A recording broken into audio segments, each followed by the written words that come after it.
तो हेलो दोस्तों, आप सभी लोगों का स्वागत है आपके अपने यूट्यूब चैनल सक्सेस ट्यूशन सीखे सर पर।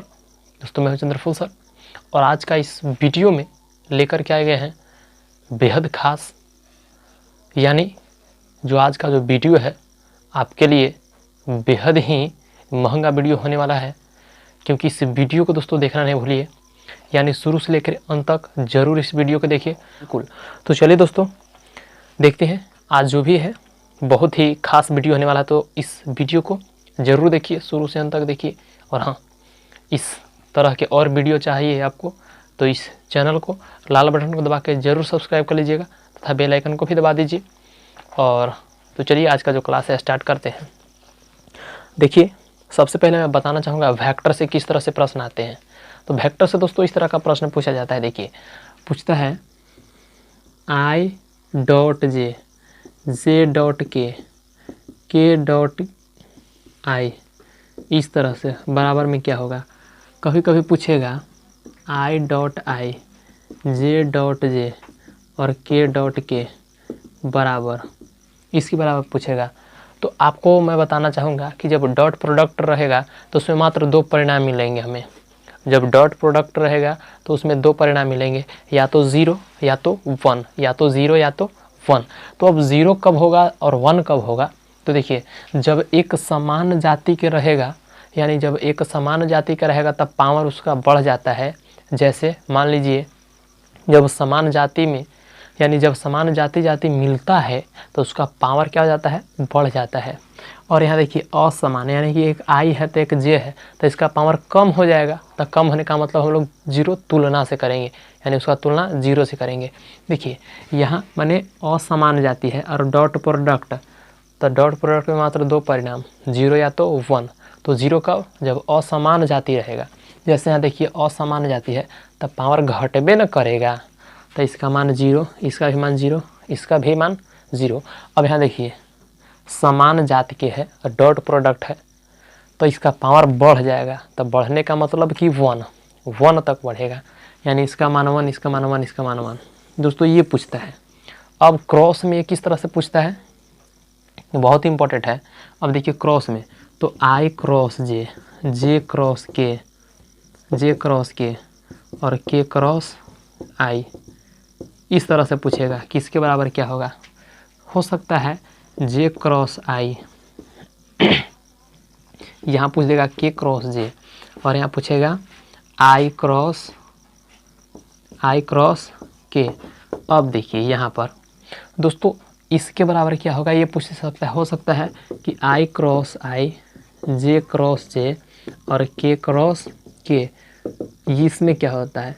तो अगर क्रॉस दे दे तो हम लोग एक क्लॉक पारेंगे घड़ी, तो घड़ी देखिए ये हो गया। अब इस पर हम लोग दर्शाएंगे आई कैप, यहाँ पे दर्शा देते हैं जे कैप और यहाँ पे दर्शा देते हैं के कैप। अब देखिए आप याद रखेंगे कि जब हम लोग घड़ी के दिशा में चलते हैं, यानी जब घड़ी के हम लोग यानी बोलेंगे क्लॉकवाइज जब चलेंगे तो मान हमें निगेटिव में मिलेगा, मान निगेटिव में मिलेगा। और जब एंटी क्लॉकवाइज चलेंगे तो उसका मान पॉजिटिव में मिलेगा, यानी प्लस में, और आगे वाला मिलता है। जैसे देखिए जब हम लोग यहाँ से चलते हैं इस ओर, यानी आई से चलना प्रारंभ किए जे पर, तो जब हम लोग इस ओर चल रहे हैं इस तरह से दोस्तों, जब इस तरह से तो ये हो गया एंटी क्लॉकवाइज। और एंटी क्लॉकवाइज, एंटी क्लॉकवाइज में क्या होता है, मान प्लस में मिलता है। मान किसे मिलता है, प्लस में। कब, जब एंटी क्लॉकवाइज चलेंगे तब। और जब क्लॉकवाइज चलेंगे यानी घड़ी के दिशा में, घड़ी के दिशा में, तो माइनस में मिलेगा। अब इसको याद कैसे रखा जाए, तो इसको याद रखने का जो तरीका है देखिए कैसे याद रखेंगे इससे। जब समय के साथ आप चलते हैं तो उम्र जो होता है घटते जाता है। उम्र क्या होता है, घटते जाता है। क्यों, क्योंकि हम लोग समय के साथ आगे की ओर बढ़ रहे हैं। यानी समय की दिशा में चलेगा तो मान माइनस में, मतलब कि मान घट जाएगा, क्योंकि हम लोग का उम्र से तुलना करेंगे। याद रखने के लिए दोस्तों ये ट्रिक मैं बता रहा हूँ। तो घटते जा रहा है यानी कि एंटी क्लॉकवाइज हो जाएगा, सॉरी, जब क्लॉकवाइज चलेगा यानी घड़ी की दिशा में तो हम लोग भी घड़ी के दिशा में चलते हैं, तो घड़ी के दिशा में जब चलते हैं तो क्या होता है, उम्र घट रहा है। तो जब उम्र घट रहा है तो इसका मान भी घट जाएगा, यानी माइनस में रहेगा। तो देखिए यहाँ पे आई क्रॉस जे है, तो देखिए तो आई क्रॉस जे तो एंटी क्लॉकवाइज, तो मान प्लस में। तो देखिए तो यहाँ पर आई जे लिखा हुआ है, बच गया कौन, के, तो आगे वाला इसमें हो जाता है के प्लस में होगा। क्यों, क्योंकि घड़ी के विपरीत दिशा में हम लोग घूम रहे हैं। अब देखिए जे के, तो जे से पहुँचे के पर, तो इस ओर चल रहे हैं जे से के पर, यानी विपरीत दिशा में। तो बस ये आई, तो आई लिख देते हैं के आई, के से आई पहुँच रहे हैं विपरीत दिशा में, तो बस ये जे, तो ये जे हो जाएगा, ये हो गया।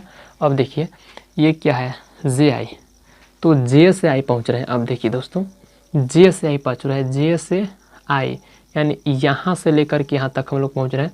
तो जे से जब आई पहुँच रहे हैं तो एक घड़ी के दिशा में हम लोग चलना प्रारंभ कर दिए, तो मान जो होता है घटता है, यानी कि इसका जो मान आएगा माइनस में। तो जे आई लिखा हुआ है, बचा हुआ है के, तो माइनस में के। अब के क्रॉस आई है, यानी के से आई की ओर, देखिए सॉरी यहाँ जे है, यानी के से जे की ओर, इस ओर घड़ी के दिशा में चल रहे हैं, के से जे पहुँच रहे हैं, यहाँ से इधर में आ रहे हैं। तो यहाँ पे क्या हो जाएगा, माइनस आई कैप, यानी जो बच गया है वो आई के लिखा हुआ है, तो बच गया है जे, तो जे हो जाएगा माइनस में। अब यहाँ पे बात आता है कि इसका मान क्या होगा, तो जब समान जाति के रहेगा, जब क्रॉस में रहेगा, समान जाति के रहेगा और क्रॉस में रहेगा, तो उसका मान 0 मिलता है। यहाँ मान 0, इसका मान 0। तो ये कैसे याद रखेंगे, तो इससे याद रखेंगे कि जब क्रॉस लगता है, तो क्रॉस लगता है तो कम नंबर रहता है, तब ना क्रॉस लगता है। तो कम का मतलब हम लोग क्या समझेंगे कि 0, और यहाँ पे क्रॉस लग गया, समान था, और असमान रहेगा तो बतेबे कि नेक्स्ट वाला लिखा जाता है, आई जे रहेगा तो के होगा, के आई रहेगा तो जे होगा, इस तरह से। तो दोस्तों इससे पूछे जाते हैं प्रश्न। चलिए अब हम बढ़ते हैं अगले प्रश्न की ओर और देखते हैं कि जो नेक्स्ट प्रश्न है किस तरह से पूछा जाएगा आपको। तो चलिए दोस्तों जो नेक्स्ट क्वेश्चन डिफरेंशियल इक्वेशन से किस तरह से पूछता है, देखिए किस तरह से पूछता है प्रश्न, और पूछेगा ही पूछेगा घात और कोटि। देखिए घात और कोटि कहेगा, यानी dy by D X plus, चलिए एक उदाहरण हम ले लेते हैं। यहाँ पे दिया गया है dy बाई डी एक्स, यहाँ पे है D square Y by D X square, और प्लस है plus 2 into D Y by D X का होल स्क्वायर, और प्लस 9y बराबर 0 की कोटि है। दोस्तों इस तरह से पूछता है प्रश्न, तो सुन लीजिए। कोटि और घात बिल्कुल पूछेगा, ये फिक्स है। तो देखिए आज के बाद आप ही घात और कोटि निकालना सीख जाएंगे। देखिए घात, सबसे पहले हम लोग कोटि की बात कर लेते हैं। तो याद रखेंगे कि कोटि सभी अवकल समीकरण में होता है। दोस्तों कोटि जो होता है सभी अवकल समीकरण में होगा, ये याद हो गया। लेकिन घात किसी में अपरिभाषित होता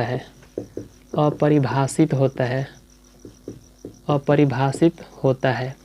यानी कि सबसे पहले हम लोग कोटि समझ लेते हैं। कोटि सबसे ज़्यादा बार, जितना बार अवकलन किया हुआ रहेगा वही उसका कोटि होता है। यानी कि जितना बार अवकलन किया हुआ रहेगा दोस्तों वही उस अवकल समीकरण का कोटि होता है। यानी देखिए इसमें देखते हैं कि सबसे ज़्यादा बार कितना बार अवकलन किया हुआ है, तो यहाँ देख रहे हैं कि 2 बार, सबसे ज़्यादा कितना बार, 2 बार, तो इसका कोटि जो हो गया 2 होगा। कोटि क्या हो जाएगा, 2 हो जाएगा। यही कहता कि घात, तो घात इसमें क्या होता, तो सबसे ज़्यादा जहाँ पर अवकलन किया हुआ रहेगा उसी का पूरा का पावर देखेंगे। तो इसी का पावर देखिए, तो यानी घात देखिए तो 1 है, तो घात कितना हो जाएगा, घात 1 हो जाएगा दोस्तों। अब देखिए कब अपरिभाषित होता है घात कब अपरिभाषित होता है, तो सुन लीजिए। जब त्रिकोणमितीय निष्पत्तियाँ का एंगल का अवकलन लिखेंगे, जब, जैसे पहले उदाहरण से आपको समझा देते हैं। जैसे साइन dy बटा डी एक्स प्लस dy बटा डी एक्स और minus 2 into D square Y बटा डी एक्स स्क्वायर बराबर 0, इस तरह से दिया हुआ है। तो इस सब का कोटि तो होगा, क्योंकि कोटि सब में होता है, कोटि सब में होता है। तो कोटि सबसे ज़्यादा बार कई बार अवकलन किया गया है? 2 बार। तो इसका कोटि हो गया 2, ये हो गया कोटि 2। अब देखिए घात, तो घात इसका अपरिभाषित होगा, इसलिए क्योंकि हम लोग देख रहे हैं कि यहाँ त्रिकोणमितीय निष्पत्तियाँ हैं, उसका एंगल का अवकलन किया हुआ है। तो यानी कि कोई भी निष्पत्तियाँ का एंगल यदि का अवकलन किया हुआ रहे तो उसका घात अपरिभाषित होगा, उसका घात अपरिभाषित होगा। या ई के पावर में dy बटा डी एक्स लिखा रहे उस अवकल समीकरण में, तो इस तरह से भी अगर रहता है अवकल समीकरण, उसका भी घात अपरिभाषित होता है। तो चलिए इसका घात क्या होगा? अपरिभाषित होगा। तो ई के पावर में कुछ लिखा हुआ है, उसका अवकलन क्या हुआ है, उसका घात अपरिभाषित होता है। तथा त्रिकोणमितीय निष्पत्तियाँ का एंगल का अवकलन किया हुआ है तो उस अवकल समीकरण का घात अपरिभाषित होता है। तो चलिए दोस्तों, इसमें घात क्या हो जाएगा? 1, इसमें अपरिभाषित हो जाएगा। तो चलिए मैं उम्मीद करता हूँ कि आपको ये समझ में आया होगा, और बढ़ते हैं अगले प्रश्न की ओर, टॉपिक की ओर। तो चलिए दोस्तों, अब आते हैं, अब पूछता है समाकलन गुणांक, यानी अवकल समीकरण दे देगा, उसका समाकलन गुणांक पूछता है। तो देखिए किस तरह से आपको जो है प्रश्न पूछा जाता है बोर्ड में, और आपको भी मैं बताता हूँ कि समाकलन गुणांक किस तरह से निकालेंगे। तो dy बटा D X plus Y tan X बराबर दिया गया है सेक एक्स का समाकलन गुणांक बराबर वाट। दोस्तों समाकलन गुणांक को हम लोग आई एफ के द्वारा सूचित करते हैं, समाकलन गुणांक को आई एफ के द्वारा सूचित करते हैं। तो आई एफ बराबर वाट पूछ रहा है। चलिए ध्यान देंगे, जो भी समीकरण पहले दिया हुआ रहेगा उसको इस सूत्र पर पहले आप लाएंगे, डी बटा D X plus P Y बराबर क्यू, इस रूप में सबसे पहले उसको बैठा कर लेकर के आएंगे। तो और समाकलन गुणांक आई एफ बराबर होता है, आई एफ बराबर ई के पावर पी डी एक्स।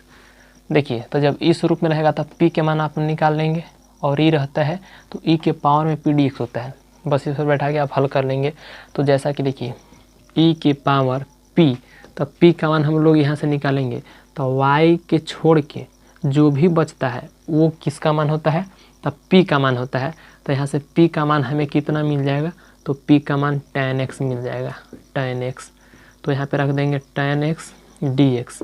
तो ई के पावर tan का क्या होता है? समाकलन, तो log मोड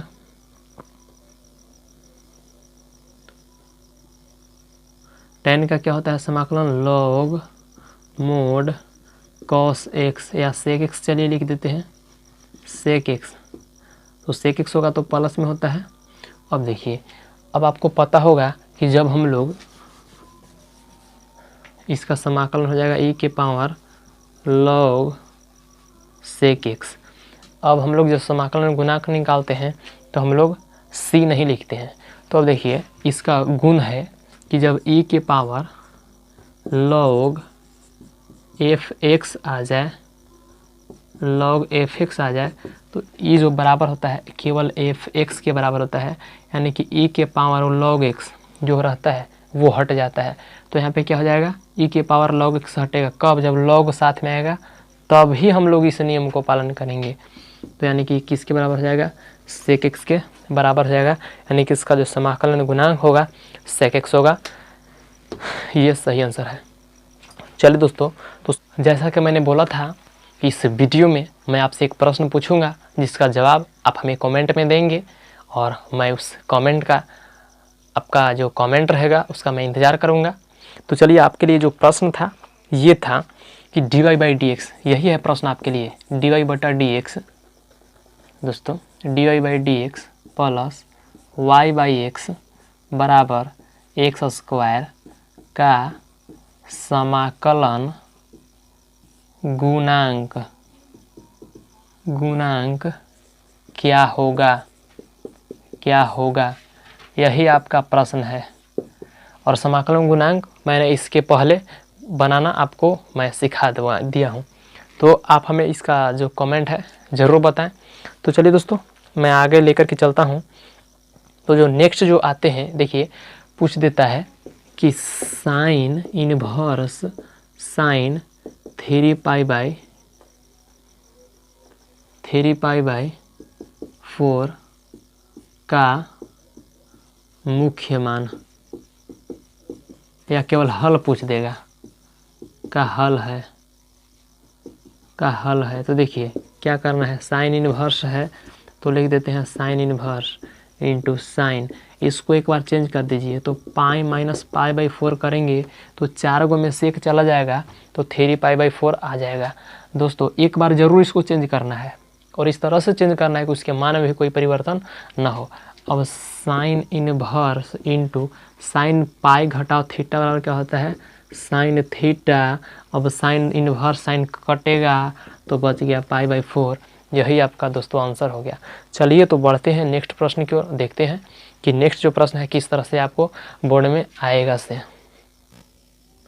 तो चलिए दोस्तों अब आते हैं डिफरेंशिएशन से, यानी कि अवकलन से। देखिए किस तरह से प्रश्न पूछता है। तो अवकलन से पूछ देता है D sine inverse X plus cos inverse X बटा डी एक्स, इसका क्या होगा। तो अगर इस तरह से पूछेगा D tan inverse X plus cot inverse X by D X, पूछ देगा D cosec inverse X plus sec inverse X बटा डी एक्स, इसका क्या होगा। तो आपको पता होगा कि इसका तीनों का मान जो होता है π/2 होता है, π/2, लेकिन इसका पूछ रहा था डी सी यानी डी बटा डी एक्स। तो ये सब जो है एक अचर संख्या है दोस्तों, π/2 अचर संख्या है और अचर संख्या का जो अवकलन होता है 0 होता है, यानी कि इसका जो अवकलन हो जाएगा 0, यानी तीनों का 0 हो जाएगा।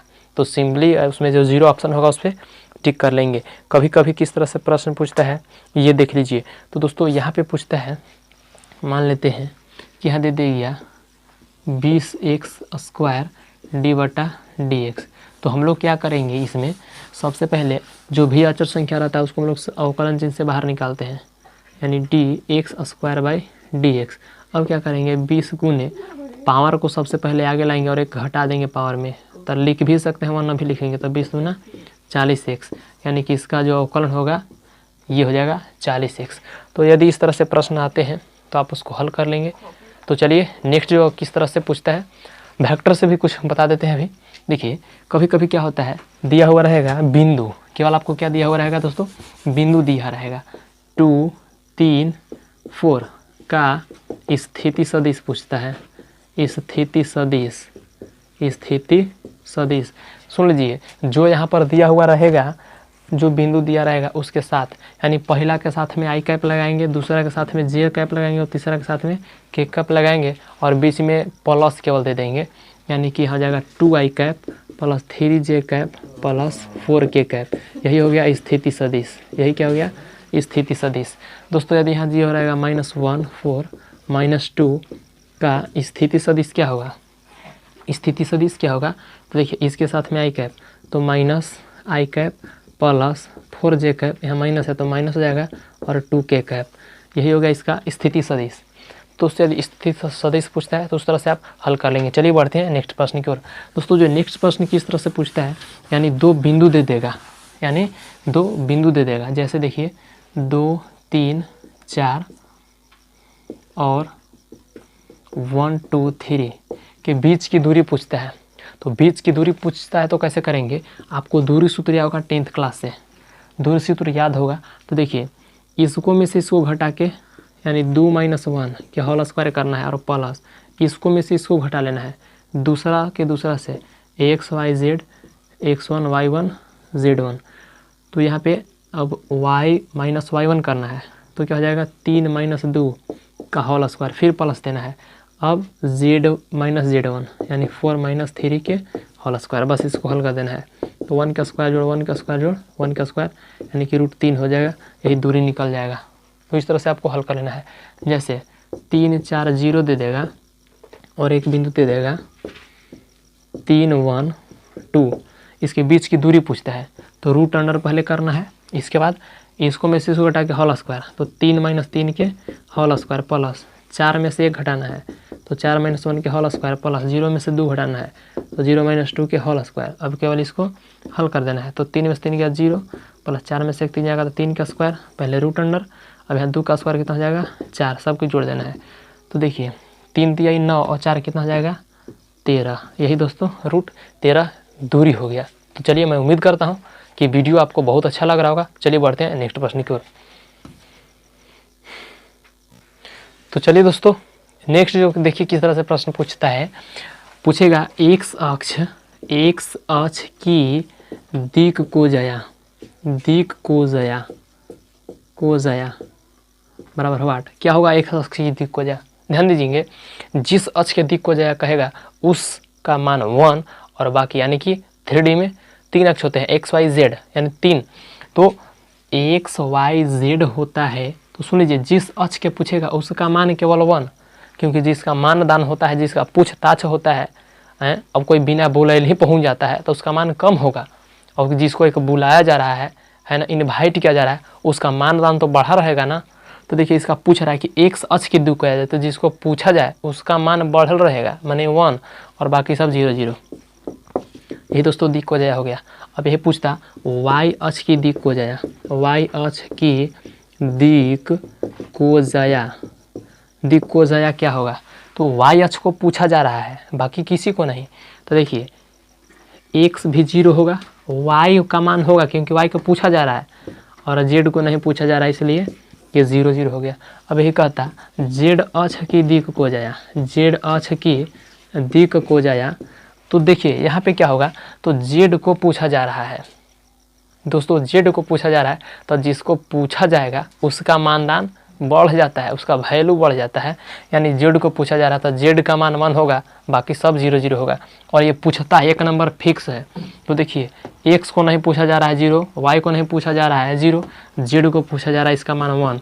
यही हो गया जेड अक्ष की दिक को जाया। चलिए बढ़ते हैं अगले टॉपिक की ओर। दोस्तों नेक्स्ट जो टॉपिक किस तरह से पूछता है, तो चलिए दोस्तों जो नेक्स्ट जो प्रश्न पूछेगा इस तरह से, जैसे वेक्टर ए बराबर दे देगा i cap plus 2j cap plus 3k cap, और वेक्टर बी बराबर दे देगा 3i cap plus 6j cap और माइनस 3k कैप। तो कहेगा कि a डॉट बी का मान कितना होगा, यानी डॉट प्रोडक्ट पूछेगा। तो डॉट प्रोडक्ट में कुछ नहीं करना है, i के गुणांक के साथ गुना कीजिए, यानी i का गुणांक कितना है 1, इसके गुणांक 3, तो 1 में 3 से गुना करेंगे तो 3, प्लस है तो दोनों जगह प्लस है तो यहाँ भी प्लस हो जाएगा, और 6 दूना 12, जे के साथ गुना कीजिए, यानी जे के गुणांक के साथ गुना करेंगे तो 6 दूना 12। देखिए यहाँ प्लस है यहाँ माइनस है, तो प्लस माइनस में गुना होगा तो माइनस, और 3 3 9। अब देखिए यहाँ क्या हो जाएगा 12 3 15, और 15 में से 9 चल जाएगा तो 6। दोस्तों यही हो गया डॉट प्रोडक्ट। तो डॉट प्रोडक्ट आता है तो आप आसानी के साथ निकाल सकते हैं। तो चलिए दोस्तों उम्मीद करता हूँ कि आज का जो वीडियो है आपको बेहद पसंद आया होगा। और हाँ, जैसा कि मैंने इसके पिछला वीडियो में मैं एक क्वेश्चन दिया था, यानी बीच का कोण निकालना था। 2 वेक्टर दिया हुआ था और उसके बीच का कोण निकालना था कि कितना होगा इसके बीच का कोण। तो उसका बीच का कोण जो भी स्टूडेंट सही कमेंट किए हैं, यानी कि जिनका आंसर सही है, मैं उनका नाम लेना चाहूँगा। तो उनका नाम है साकेंद्रा कुमार, साक्षी कुमारी, निखिल कुमार, संतोष कुमार, बंटी कुमार, राहुल कुमार और कृति सिन्हा। तो इनका जो कमेंट रहा बिल्कुल सही रहा।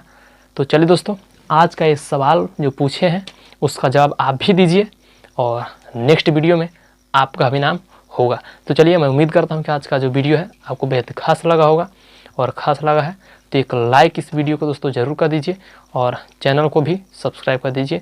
तो फिर मिलते हैं आपसे अगले नए वीडियो में। तो आज के लिए बस इतना ही। जय हिंद, वंदे मातरम।